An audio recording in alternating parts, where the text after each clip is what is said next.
Welcome to Conversations Live. For more than a decade, we've brought you the best in books, entertainment, celebrity interviews, and current events. When the movers and shakers of the world have something to say to you, they say it to us first. Here's your host, Cyrus Webb. Welcome back, everyone, to Conversations Live. I'm your host, Cyrus Webb. Glad you all to join us once again. But for a radio audience tuning in at WYAD 94.1 FM and WYADonline.com, we're glad that you all can be with us. Also tuning in to our friends worldwide, thanks to iHeartRadio and Amazon Music Podcast. We're glad you all could join us as well.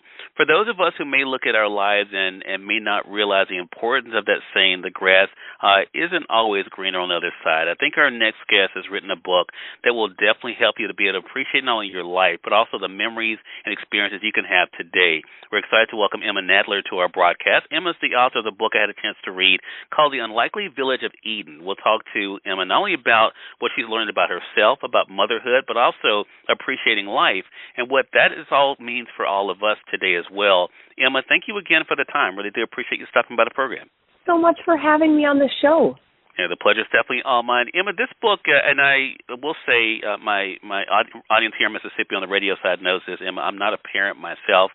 So a lot of this, when I was reading, I thought to myself about the what-if questions that so many have. I want to, first of all, though, take a moment and just say thank you. Thank you for being willing to be vulnerable. Thank you for allowing people to get a glimpse of your life that they may not have known and outside of your writing this book. But also thank you for the idea of getting us to look at ourselves and appreciate life differently. So I want to talk to you about that first, Emma. What has that been like for you to have people who never met you before, who have read your book and told you how much they've connected with it? Well, I want to start out by saying thank you for reading it. It's such a thrill, and I'm so happy. I worked on this book for years, and I'm so glad that now it's out in the hands of readers. And it's been awesome to get the feedback from people. I've heard from early readers about them laughing and crying, and sometimes doing both at the same time, and that people are really feeling with this book and experiencing it and having it change them. So I'm like just floored by that. And I think, yeah, it's vulnerable to put this out there, especially because, as a psychotherapist, I'm used to much more being tucked away and really having the focus be on other people, on the clients that I work with. And so in many ways, I've been such a private person in that way.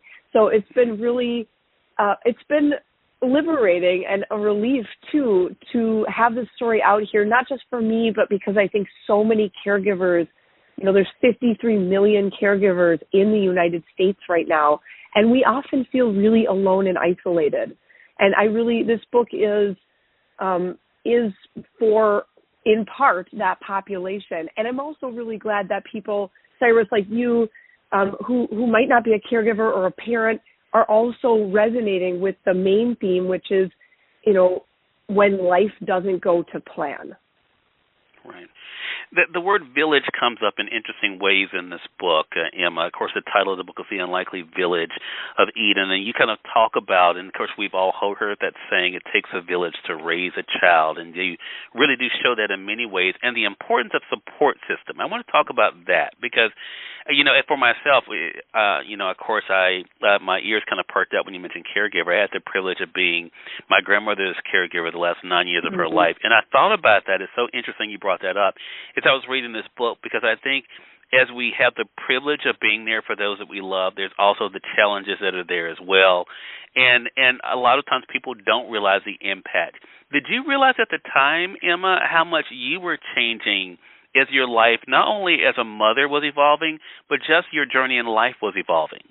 Yeah, I appreciate you sharing that piece,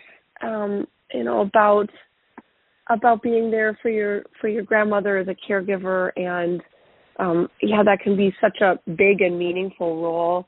And I think I didn't necessarily notice as it was happening how much I was changing, and I love writing, and I think one of the reasons it was so great for me to write all this down is it was very organizing and clarifying to really look back and think about when were those moments? When did the changes happen? I knew the change was happening, but sometimes when it's happening to you, it's hard to track exactly how it's happening in real time.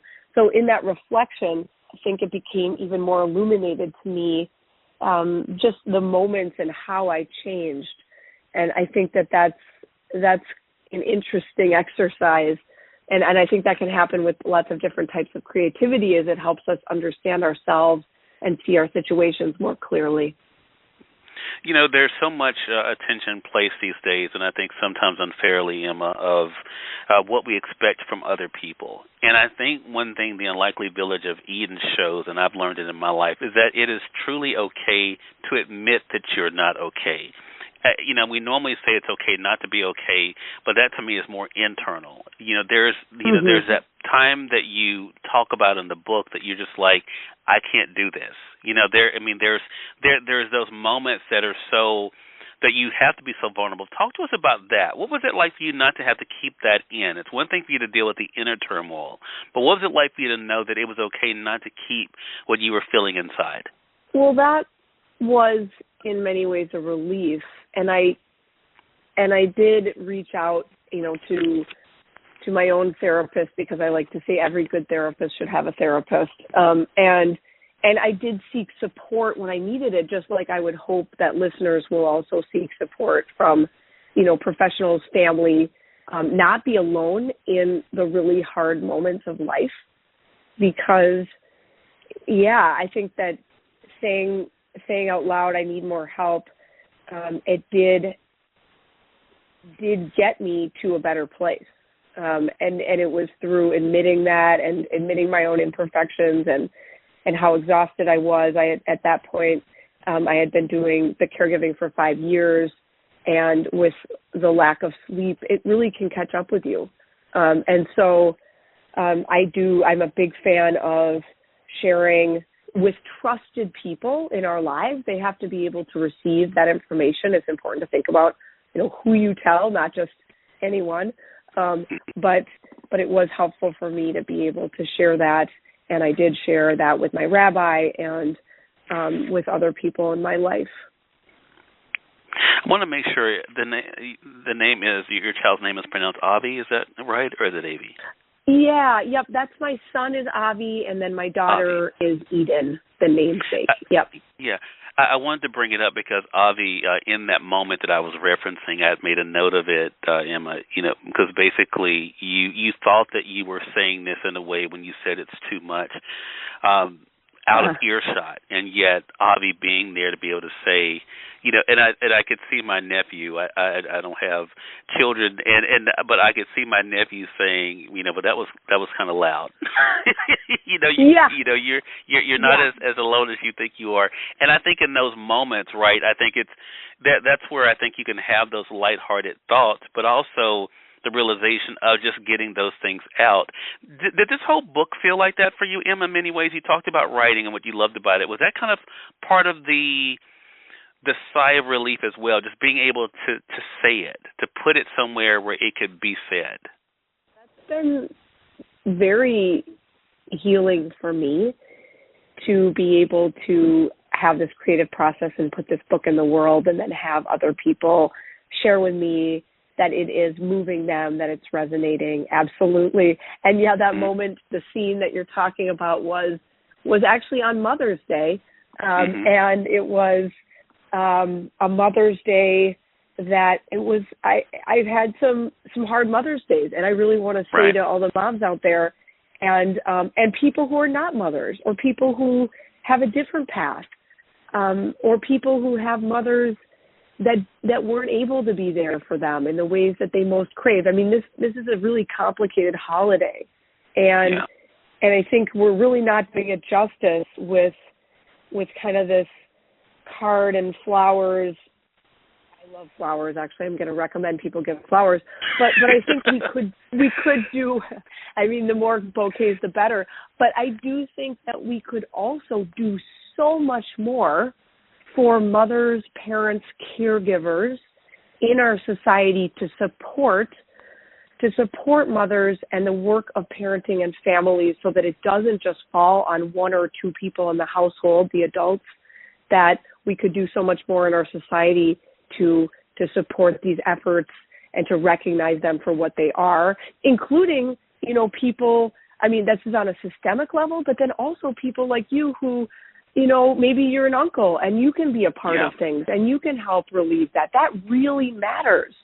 We're not meant to do this stuff alone in our little nuclear families. And so that's great that you're a part of that with your own family. It sounds like you really deeply are, and I love that. And I think on a macro and a micro level, we could really be showing up for each other more. Such a great point. And there goes that village that you referenced, right? I think that's the whole thing of it all.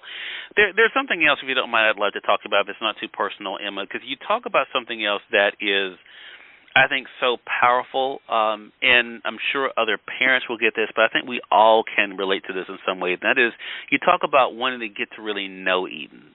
And I think so many times, and I bring that up for this reason, a lot of times when we have loved ones who are dealing with life challenges or disabilities or conditions, that kind of becomes the defining thing of them, right? But you wanted more. As a mother, you wanted something more. And I definitely can relate to that as well. My mother this year got a diagnosis in connection with her vertigo. I'd share with my audience where she has a deteriorating eardrum, so hearing is very difficult for her at 76, and that frustrates her. And not being defined by that, the fact that she, you have to talk a little louder for her. How important was that for you to share in the book, Emma, but also to get us to see that the people we love and that we ourselves are more than the labels we may carry? Yeah, I think I like how you're tying this together, and because I think so many people have this experience of loving someone who has some challenge in their life or has a path we didn't expect. And I really wanted to get to know my daughter for who she is and not to only sit in a waiting room with her and go to medical appointments. There's so many medical appointments because she is on a feeding tube and she has many medical challenges that we have a lot of specialists. Like, she has so many doctors I couldn't even tell you, and we don't have enough time to go into that. But, I wanted to do more than that with her. How can she have a childhood? What fun can we have together? And we did end up meeting some people along the way who really helped us with that. And some unlikely people who just through chance encounters have become really connected with our family who help with that piece. Because I am often doing the medical appointments and I am often doing forms and paperwork and washing syringes and doing things that are not really that fun. So it's not just me holding up that piece of it, of getting to know her. We have so many people around her that can be a part of this, and we're really lucky to have that. Yeah. I love what your therapist said, and I appreciate you bringing that up earlier, and I wasn't going to unless you said something, but I want to read what you actually said in the book because I think it's an important thing, two different distinctions, and that's my friends will tell you, Emma, I say there are two things that can be true at the same time, and in Chapter 18 you say this: soon after I did start again with a new therapist and continued each week. My therapist had a genuine, active approach to clinical work. He could be lighthearted along with his wisdom, and he handled my despair deftly. Shortly after we began our work together, he told me he thought I could have a good life, despite Eden's challenges, despite nearly anything that came our way. He thought Eden could have a good life, too, exactly as she was, and he wanted me to fight for it. I love that passage. I wanted to share that with our audience because I think that's it. So what would you say to our audience then? Because for me, one of the big things that I took away from the book, Emma, is that the life we want is worth fighting for. That is one of the messages, I think. And maybe it looks different than someone else's life, but us being able to find that happiness and peace, as I mentioned earlier, in our own life is definitely worth fighting for. What did you hope people, when they finished The Unlikely Village of Eden, what did you hope that they were able to take away from it? I really like the messages you're bringing forward here. And that my therapist's insistence that I could still have a good life and that my daughter, could still have a good life too was mind-blowing to me, because up until that point, we had gotten a lot of pity. We've gotten a lot of people who had said, I'm so sorry, you know, and I knew that their intentions were really good, and yet I don't want pity, right? I want to be in this world. I want to do what I can. I'm still alive here, and as long as we are alive, you know, we get to continue on, and we get to create and find possibilities, and there's still heartache. And so it's not one thing. I like to always share that this isn't like, you know, now I'm healed and everything is great. You know, like that isn't realistic. It's not relatable, and it's not true.